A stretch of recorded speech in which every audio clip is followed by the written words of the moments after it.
வணக்கம். தீபாவளி வரப்போகுது. தீபாவளிக்காக பட்டாசு வாங்கி அதை நல்லா வெடிக்கணுங்கிறதுக்காக வெயிலில் காய வச்ச அனுபவம் எல்லாத்துக்குமே இருக்கும். அப்படி காய வச்சுட்டு இருக்கும்போது பார்த்தீங்கன்னா சில நேரங்களில் திடீர்னு ஒரு மழை வந்துடும். ஒரு நிமிஷம் அந்த பட்டாசு நனைஞ்சு போயிடும். அதை உடனே நம்ம திருப்பி வெடிக்க முடியாது. அந்த மாதிரி தான் ஒரு கம்பெனியில் நடக்கிற சேஞ்ச் ஆஃப் ஈவெண்ட்.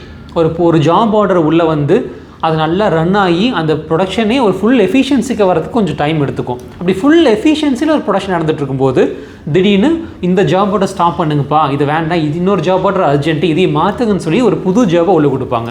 அந்த புது ஜாப்புக்கான மேக்ஸிமம் எஃபிஷியன்சி வர்றதுக்கு மறுபடியும் நிறைய டைம் எடுத்துக்கும். அப்போ இது வந்து ஒரு கண்ணுக்கு தெரியாத ப்ரொடக்ஷன் லாஸ் தான். அப்போது ஒரு கம்பெனியில் ப்ரொடக்ஷன் ஃபுல் கெப்பாசிட்டியில் ரன் ஆகணும்னா சேஞ்ச் ஆஃப் ஈவெண்ட்ஸ் முழுக்க அரெஸ்ட் பண்ணப்படணும், இல்லை அட்லீஸ்ட் மினிமைஸாக ஆகணும். உங்கள் கம்பெனியில் எந்த அளவுக்கு தினசரி சேஞ்ச் ஆஃப் ஈவெண்ட்ஸ் நடக்குதுன்னு பாருங்கள். அதை முடிஞ்ச அளவுக்கு அரெஸ்ட் பண்ணுங்கள். உற்பத்தி இயல்பாக அதிகரிக்கும்.